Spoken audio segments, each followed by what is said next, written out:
કેમ છો વિદ્યાર્થી મિત્રો? બધા મજામાં છો ને? આજે આપણે ધોરણ 6 વિષય સામાજિક વિજ્ઞાન એમાં પાઠ 9 આપણું ઘર પૃથ્વી તેનો ભાગ 1 શીખીશું કે આપણે દરેક જણ શેમાં રહીએ છીએ? ઘરમાં રહીએ છીએ, બરાબર? હવે આપણું જે ઘર છે તે ક્યાં આવેલું હોય છે? કોઈ પણ ગામ હોય, શહેર હોય, તેમાં આપણું ઘર આવેલું હોય છે. હવે આ ગામ કે જે શહેર છે તે શેના ઉપર આવેલું હોય છે? તો જે ગામ કે શહેર છે, બરાબર, આપણું જે ઘર છે તે ગામ કે શહેરમાં આવેલું હોય છે અને આપણું જે ઘર છે તે પૃથ્વી પર આવેલું છે. એટલે જે પૃથ્વી છે તે શું કહેવાય? આપણું વિશાળ ઘર કહેવાય. હવે આ જે પૃથ્વી છે તેની એ શેના ઉપર આવેલી છે? તો આ જે પૃથ્વી છે એ આપણું જે સૌર પરિવાર છે તેનો એક શું છે? સભ્ય છે. હવે આ જે સૌર પરિવારના સભ્યો છે તો સૌર પરિવારમાં સભ્યો છે તો તેના વિશે આપણે શીખીએ કે સૌર પરિવાર. તો જે સૌર પરિવાર છે તેને આપણે અંગ્રેજીમાં શું કહીએ છીએ? Solar system. તમને કોઈ એમ પૂછે કે સૌર પરિવારને અંગ્રેજીમાં શું કહેવાય? તો તેને આપણે કહીએ છીએ સોલાર સિસ્ટમ. હવે આપણે જે સોલાર સિસ્ટમ છે તેના વિશે સમજીએ કે આપણો જે સૂર્ય છે તે કેવો છે? મંદાકિની એ તારામંડળ છે તેનો એક સ્વયં પ્રકાશિત તારો છે કે જે સૂર્ય છે એ જાતે જ પ્રકાશિત થાય છે કે તેને કોઈ પણ પ્રકાશ આપતું નથી. આ જે તારો છે તેની આજુબાજુ નાના મોટા સભ્યો જે છે એ બધા ગોળા રૂપે છે કે સૂર્ય છે તેની આજુબાજુ સૂર્ય છે એક તારો છે અને એ તારો છે તેની આજુબાજુ જે નાના મોટા જે સભ્યો છે તે ગોળા રૂપે હોય છે. કે આપણી જે પૃથ્વી છે તે પણ શું છે? એમાંનો એક ગોળો છે, બરાબર? હવે આ તમામ જે છે, બરાબર, તેને આપણે શેના નામેથી ઓળખીએ છીએ? પૃથ્વી પણ એક ગોળો જ છે અને આ બધા જને આપણે ગ્રહ હોય તેવી રીતે આપણે ગ્રહો તરીકે ઓળખીએ છીએ. કે જે સૂર્ય છે તો સૂર્ય છે તેનું જે ગુરુત્વાકર્ષણ બળ હોય છે અને આ ગુરુત્વાકર્ષણ બળ અને જે તે ગ્રહના ગુરુત્વાકર્ષણ બળ હોય તેના લીધે આ બધા જે ગ્રહો હોય તે સૂર્યની આજુબાજુ વર્તુળાકાર રૂપે, વર્તુળાકાર એટલે તમને બધાને ખબર જ છે કે આપણે તેને શું કહીએ છીએ? ગોળ આકાર કહીએ છીએ. તો તેવા સ્વરૂપે ફરે છે અને આ જે ગ્રહો છે એને પોતાનો કોઈ પણ પ્રકાશ હોતો નથી. કે જે સૂર્ય છે એને પોતાને મળતા પ્રકાશથી, સૂર્ય હોય છે તો સૂર્ય પાસેથી જે પણ પ્રકાશ મળે તે આ બધા જ ગ્રહો હોય છે તે બધા શું કરે છે? પ્રકાશે છે. એટલે કે સૂર્ય છે તે બધા જ ગ્રહોને શું કરે છે? પ્રકાશ આપે છે. હવે જે સૌર પરિવાર છે તેમાં આ ગ્રહો છે એ વિવિધ કદ એટલે તમને બધાને ખબર જ છે, બરાબર, કે એની શું હોય? હાઈટ હોય. એટલે કે કદ અને જે સ્વરૂપ છે તે ધરાવે છે. આપણને આટલી ખબર હોવી જોઈએ કે જે સૌર પરિવારના ગ્રહો છે તે લોકો શું કરે છે? વિવિધ કદ અને સ્વરૂપ ધરાવે છે અને આ બધા જ ગ્રહો મળી અને બને છે સૌર પરિવાર. સૌર પરિવાર પણ કહીએ અને આપણે તેને શું કહીએ છીએ? સૌર મંડળ પણ કહીએ છીએ. આમ આ જે સૌર પરિવાર છે એટલે કે જે સૌર મંડળ છે તો તેમાં સૂર્ય છે, ગ્રહો છે, ઉપગ્રહ છે, લઘુગ્રહો, ધૂમકેતુઓ, ઉલ્કાઓ વગેરેનો સમાવેશ થાય છે. એ સૌર મંડળમાં સૂર્ય, ગ્રહો, ઉપગ્રહો, લઘુગ્રહો, ધૂમકેતુઓ, ઉલ્કાઓ વગેરેનો સમાવેશ થાય છે. હવે સૂર્ય છે તો તેની સપાટી કેવી છે? તો જે સૂર્ય છે તેની સપાટી અનેક કિલોમીટર શું છે? લાંબી પ્રજ્વલિત થતી, એટલે કે પ્રજ્વલિત થતી, એટલે આપણે તેને બીજા અર્થમાં કહીએ તો શું કહીએ? લબકારા મારતી. તો જે સૂર્યની સપાટી છે તે અનેક કિલોમીટર લાંબી પ્રજ્વલિત થતી, એટલે કે જે લબકારા મારતી જે પ્રચંડ અગ્નિ જ્વાળાઓ છે તેને આપણે શું કહીએ છીએ? સૌર જ્વાળાઓ કહીએ છીએ. તમારે પરીક્ષામાં પ્રશ્ન પૂછી શકાય કે જો સૌર જ્વાળાઓ કોને કહેવાય? તો જે સૂર્યની સપાટી છે તેના પર અનેક કિલોમીટર લાંબી જે પ્રજ્વલિત થતી, એટલે કે જે લબકારા મારતી પ્રચંડ જે અગ્નિ જ્વાળાઓ છે એને આપણે શું કહીએ છીએ? સૌર જ્વાળાઓ કહીએ છીએ. હવે આપણે શેના વિશે શીખીશું? કે સૂર્ય વિશે શીખીશું. સૂર્યને આપણે અંગ્રેજીમાં શું કહે છે? સન. હવે સન એટલે કે સૂર્ય તમને બધાને ખબર છે.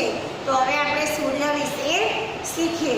કે સૂર્ય છે તેનાથી આપણે બધા પરિચિત છીએ, એટલે કે આપણે બધા કેવા છીએ? જાણકાર છીએ.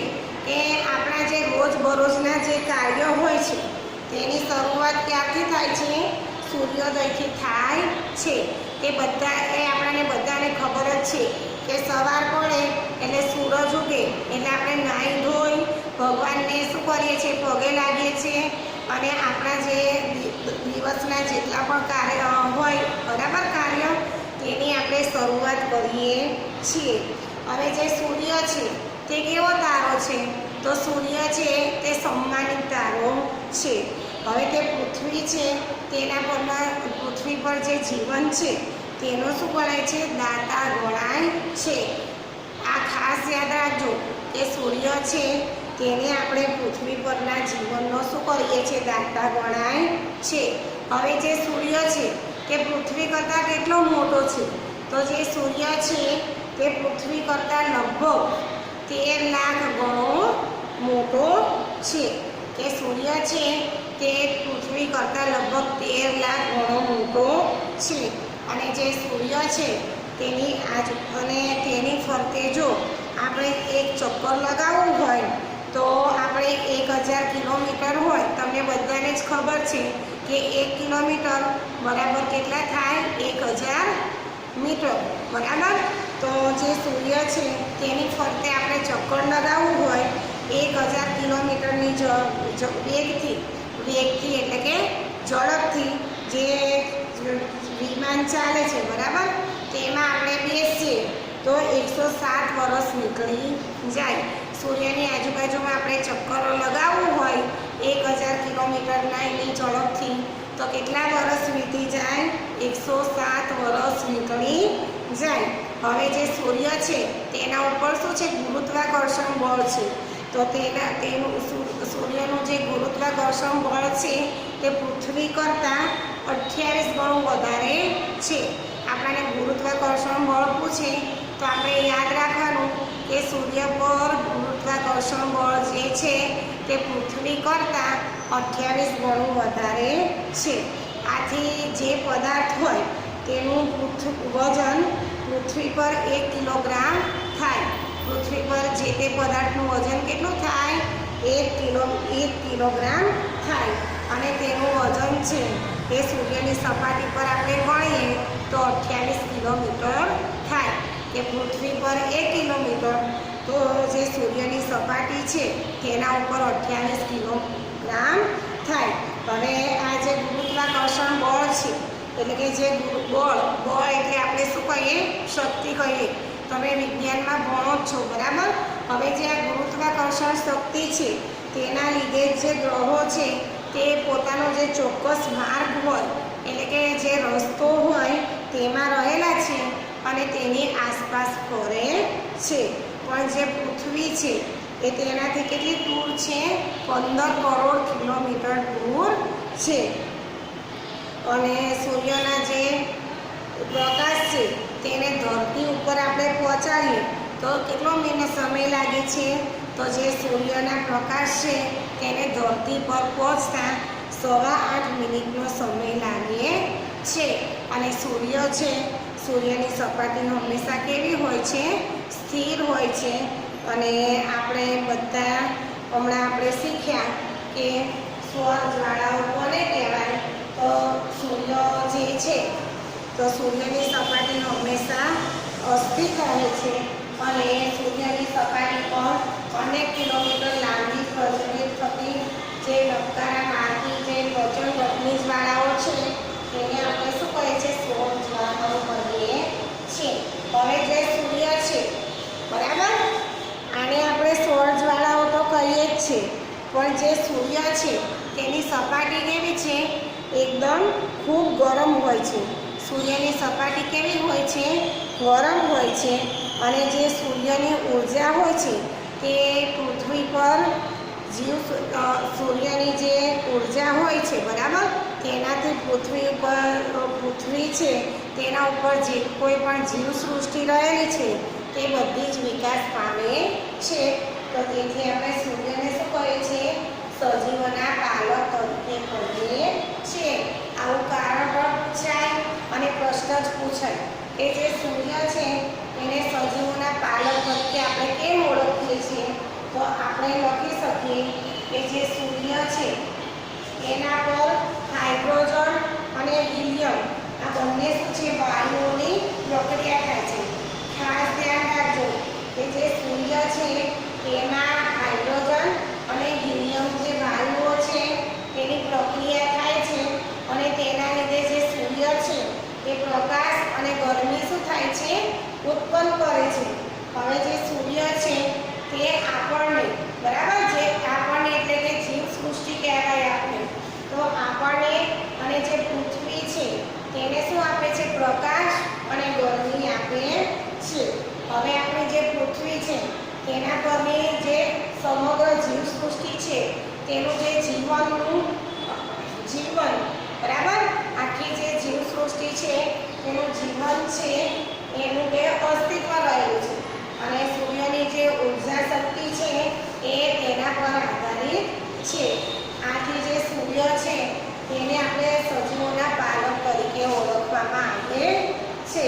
હવે આપણે સૂર્યને સજીવોના પાલક તરીકે શીખી ગયા. સૂરજ વિશે આપણે શું કર્યું? શીખી ગયા. હવે આપણું જે સૌર પરિવાર છે તેમાં કેટલા ગ્રહો રહેલા છે? 8 ગ્રહો છે, બરાબર. તો આ સૌર પરિવારના 8 ગ્રહોના નામ કયા કયા છે તે આપણે ખાસ ધ્યાન રાખવાનું છે. તો સૌર પરિવારના 8 ગ્રહો છે તેના નામ આ પ્રમાણે છે: બુધ, શુક્ર, પૃથ્વી, મંગળ, ગુરુ, શનિ, યુરેનસ અને નેપચ્યુન. હવે ફરીથી બધા યાદ રાખી લેજો અને મારી જોડે જોડે મનમાં બોલજો કે સૌર પરિવારના 8 ગ્રહોના નામ આ પ્રમાણે છે: બુધ, શુક્ર, પૃથ્વી, મંગળ, ગુરુ, શનિ, યુરેનસ અને નેપચ્યુન. હવે આપણે આ જે 8 ગ્રહો છે તો તેના વિશે આપણે શું કરીશું? માહિતી મેળવી. તો જે પહેલો ગ્રહ છે તો તે કયો છે? તો બુધ. બુધને આપણે કયા નામે ઓળખીએ છીએ અંગ્રેજીમાં? મર્ક્યુરી. બુધને કયા નામે ઓળખીએ છીએ? મર્ક્યુરી. તો જે બુધ ગ્રહ છે ને તે કેવો છે? તો જે બુધનો ગ્રહ છે તે સૂર્યની સૌથી નજીક છે. બુધનો ગ્રહ ક્યાં છે? તો બુધનો ગ્રહ છે તે સૂર્યની સૌથી નજીક છે. હવે આપણી જે પૃથ્વી છે એના પરથી આપણને બુધનો જે ગ્રહ છે એ સૂર્યોદય પહેલા અને સૂર્યાસ્ત પછી થોડોક જે સમય છે ત્યારે આકાશ છે તેમાં દેખાય છે. તમને બુધના ગ્રહ વિશે લખવાનું કે તો તમને દરેક જણને આવડવું જોઈએ કે જે બુધ છે તે સૂર્યનો સૌથી ચમકતો ગ્રહ છે. અને તે જે છે સૂર્યોદય પહેલાં અને સૂર્યાસ્ત પછી આકાશમાં થોડો સમય દેખાય છે. અને આ જે બુધનો તે પીળાશ પડતા રંગનો છે. અને જે બુધનો ગ્રહ છે એ વાતાવરણ અને ઉપગ્રહ નથી, પણ આપણી જે પૃથ્વી છે એના પરથી બુધનો ગ્રહ સૂર્યોદય પહેલાં અને સૂર્યાસ્ત પછી થોડો સમય આકાશમાં દેખાય છે. હવે આપણે શુક્ર વિશે શીખીએ, બરાબર? કે શુક્ર ગ્રહ એને આપણે અંગ્રેજીમાં શું કહે છે? વિનસ. શુક્રને શું કહેવાય? વિનસ. તો જે વિનસ છે, શુક્ર છે, તો તે પણ જે સૌર પરિવાર છે તેનો સૌથી ચમકતો ગ્રહ છે. અને આ જે શુક્ર છે એ સૌથી ચમકતો ગ્રહ તો છે જ, પણ તેનું જે કદ હોય અને વજન છે, બરાબર, તે કેવો છે? પૃથ્વી જેવો જ છે. હવે આ જે શુક્રનો ગ્રહ છે તેને આપણે પૃથ્વીના જોડિયા ભાઈ જેવો લાગે છે. શુક્રનો ગ્રહ કેવો લાગે છે? તો જે પૃથ્વી હોય તેમાં જોડિયા ભાઈ જેવો લાગે છે. તો પૃથ્વીના જોડિયા ભાઈ જેવો શુક્રનો ગ્રહ કેમ લાગે છે? કારણ કે તેના જે કદ છે અને જે વજન છે એ લગભગ કેટલા છે? પૃથ્વી જેટલા જ છે.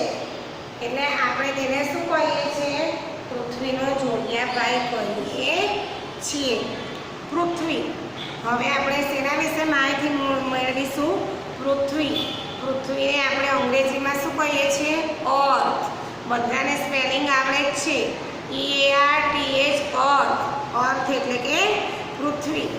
હવે આપણે પૃથ્વી વિશે જાણકારી મેળવીએ તો જે શુક્ર અને જે મંગળ છે, બરાબર, એની વચ્ચે પૃથ્વીનું સ્થાન છે. પૃથ્વીનું સ્થાન ક્યાં છે? તો જે શુક્ર અને મંગળ છે તેની વચ્ચે પૃથ્વીનું સ્થાન છે. હવે આપણે દરેકને ખબર જ છે કે જે પૃથ્વી છે એ પોતાની જે ધરી છે તેના ઉપર એ 24 કલાકમાં, એટલે કે એ 24 કલાક એટલે એક દિવસ, તો એક દિવસમાં શું કરે છે? પૃથ્વી પોતાની ધરી પર 24 જે કલાક હોય છે તેમાં એક આંટો પૂરો કરે છે. અને સૂર્ય હોય છે તેની ફરતે લગભગ 365 દિવસ થાય તો તેમાં એક આંટો પૂરો કરે છે. આપણાને દરેકને ખબર હોવી જ જોઈએ કે પૃથ્વી છે એ પોતાની ધરી ઉપર 24 કલાકમાં એક આંટો પૂરો કરે છે અને સૂર્યની આસપાસ લગભગ 365 દિવસ છે એમાં એક આંટો પૂરો કરે છે. અને જે પૃથ્વી છે તેના ઉપર શું થાય છે? દિવસ રાત થાય છે. 24 કલાકમાં દિવસ રાત થાય છે. અને જે ઋતુઓ છે, ઋતુઓ તમે દરેક જણ જાણો છો, શિયાળો, ઉનાળો, ચોમાસું, તો એવી ઘટનાઓ છે તે ફક્ત આપણને ક્યાં જોવા મળે છે? પૃથ્વી ઉપર જ જોવા મળે છે. અને જે પૃથ્વી છે તેને શું છે? એક ઉપગ્રહ છે. અને પૃથ્વીને જે ઉપગ્રહ છે તેનું નામ શું છે? ચંદ્ર. હવે આપણે ચંદ્ર તો બધાએ જોયો જ છે, બરાબર? ચંદ્રને આપણે ઇંગ્લિશમાં શું કહીએ? મૂન કહીએ, બરાબર? મૂન બધાએ જોયો છે. તમારે રાત પડે, બરાબર, એટલે બધા જ તમે લોકો શું કરો છો? આકાશમાં ચંદ્રને જુઓ છો. અને ચંદ્રને આપણે શું કહીએ છીએ? ચાંદા મામા કહીએ છીએ. કે જે પૃથ્વી છે તેને એકમાત્ર કોણ છે? ઉપગ્રહ છે. પૃથ્વી ને એકમાત્ર એક જ ઉપગ્રહ છે. અને તે જે છે એ પૃથ્વીને ફરતે એક આંટો પૂરો કરે છે તથા પોતાની જે ધરી છે તેના ઉપર એક આંટો પૂરો કરતા આશરે 29.5 દિવસ લાગે છે. એટલે કે લગભગ કેટલા? 29.5 દિવસ, એટલે કે એક મહિનો લાગે છે. અને જે ચંદ્ર છે, ચંદ્ર પર વાતાવરણ નથી. ચંદ્ર ઉપર શું નથી? વાતાવરણ નથી. કે ચંદ્ર પર પાણી અને વાતાવરણ નથી, એટલે ત્યાં ચંદ્ર જે છે તેના પર જીવન જીવવું શું છે? મુશ્કેલ ભર્યું છે, અથવા તો ત્યાં જીવન જ નથી. હવે ચંદ્ર છે એ પરપ્રકાશિત છે. સૂર્ય કેવો છે? એ સ્વયં પ્રકાશિત છે. એટલે પોતે જાતે પોતાનો પ્રકાશ મેળવે છે, પણ ચંદ્ર છે તે પરપ્રકાશિત છે. ચંદ્રને કોનો પ્રકાશ મળે છે? સૂર્યનો પ્રકાશ મળે છે. બરાબર. હવે જે ચંદ્ર છે તેની જે સપાટી છે તેના પર ઉલ્કાપાત થતા હોવાથી તેની ઉપર ખૂબ વિશાળ ખાડા પડી ગયા છે અને અહીંયા ચંદ્ર જે છે ત્યાં શું છે? મૃત જ્વાળામુખી આવેલા છે. દરેકને ખબર પડી ગઈ ને કે જે ચંદ્ર છે, ચંદ્ર પર પાણી પણ નથી અને વાતાવરણ પણ નથી, એટલે ત્યાં જીવન પણ નથી. અને જે ચંદ્રની સપાટી છે ત્યાં શું થાય છે? ઉલ્કાપાત થતા જ રહે છે, એટલે તેની સપાટી છે તેના પર ખૂબ જ મોટા વિશાળ ખાડા પડી ગયા છે. હવે જે આ મંગળ છે, બુધ છે, ગુરુ છે અને શુક્ર છે અને શનિ છે, તેને પૃથ્વી પરથી આપણે નરી આંખે જોઈ શકતા નથી. એટલે કે આપણી જે આંખ હોય તેના વડે આપણે મંગળ, બુધ, ગુરુ, શુક્ર અને જે શનિ છે તેને પૃથ્વી પરથી જોઈ શકતા નથી. આ ખાસ તમે ધ્યાન રાખજો. હવે શેના વિશે આપણે શીખીશું? ગુરુ વિશે. શેના વિશે? ગુરુ વિશે. જે ગુરુ ગ્રહ છે, તો ગુરુ છે એ જે સૌરમંડળ છે એનો શું છે?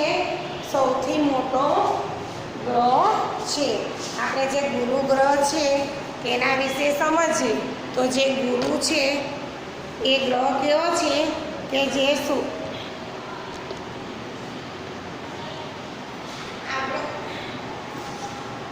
સૌરમંડળ છે એનો સૌથી મોટો ગ્રહ છે. અને જે ગુરુ છે ને તેને કેટલા ઉપગ્રહ છે? જે ગુરુ ગ્રહ છે તેને 79 એટલે કે 79 ઉપગ્રહો છે. હવે આ જે ગુરુ ગ્રહ છે એ કેવો છે? ભૂમકાય ગ્રહ પણ કહેવાય છે.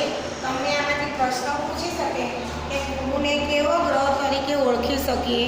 તો જે ગુરુ છે તેને આપણે ભૂમકાય ગ્રહ પણ કહેવાય છે. હવે શનિ વિશે શીખીએ તો જે શનિ ગ્રહ છે, તો શનિ ગ્રહ છે તેની આજુબાજુ એટલે કે આસપાસ જે લીટી હોય તમે તે શું કહો છો? તેને રિંગ કહો છો. એટલે કે જે લીટી છે તેવા આકારના નીલા એટલે કે નીલા જે રંગ હોય એના 3 તેજસ્વી વલયો આવેલા છે. ફરીથી યાદ રાખજો કે જે શનિ છે તેની આજુબાજુ લીટી આકારના નીલા એટલે કે લીલા જે રંગ હોય તેના 3 તેજસ્વી વલયો આવેલા છે. અને આ જે વલયો છે તે માથા પર પાઘડી પહેરી હોય એવી રીતે લાગે છે. એટલે આપણે જે શનિનો ગ્રહ છે તેને આપણે કેવો ગ્રહ કહીએ છીએ? પાઘડિયો ગ્રહ કહીએ છીએ. બરાબર. આપણે શનિ ગ્રહ છે તેના વિશે પણ શીખ્યા.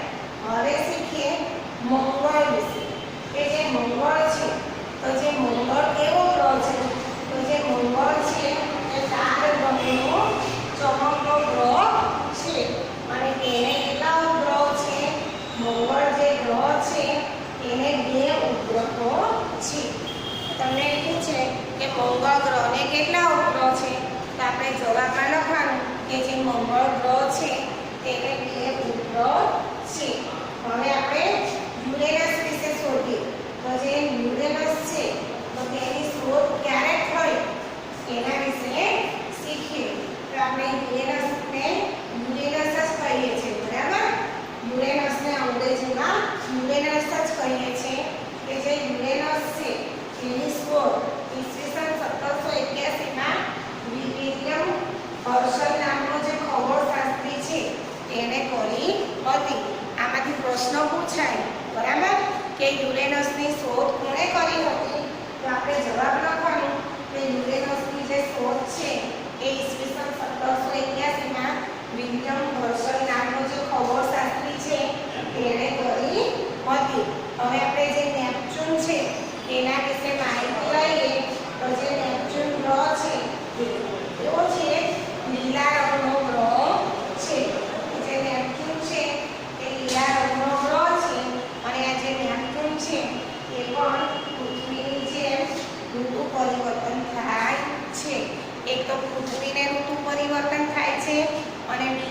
છે નેપચ્યુન ગ્રહ તેને પણ ઋતુ પરિવર્તન થાય છે. તો વિદ્યાર્થી મિત્રો આજે આપણે શું શીખ્યા? તો આજે આપણે જે સૌર પરિવારના જે 8 ગ્રહ છે તેના વિશે શીખ્યા, બરાબર? અને જે સૂર્ય છે સૂર્ય વિશે પણ શીખ્યા. હવે આજે આપણે હોમવર્કમાં શું કરવાનું છે? તો જે પાઠ 9 છે એ તમારે વાંચવાનું છે અને મેં અહીંયા જો બોર્ડ પર જે મહત્વના મુદ્દાઓ છે એ લખ્યા છે એ તમારે સામાજિક વિજ્ઞાનની નોટમાં લખવાના અને વાંચવાના. તમારી જે ચોપડી છે એના પાના નંબર 47 થી લઈ અને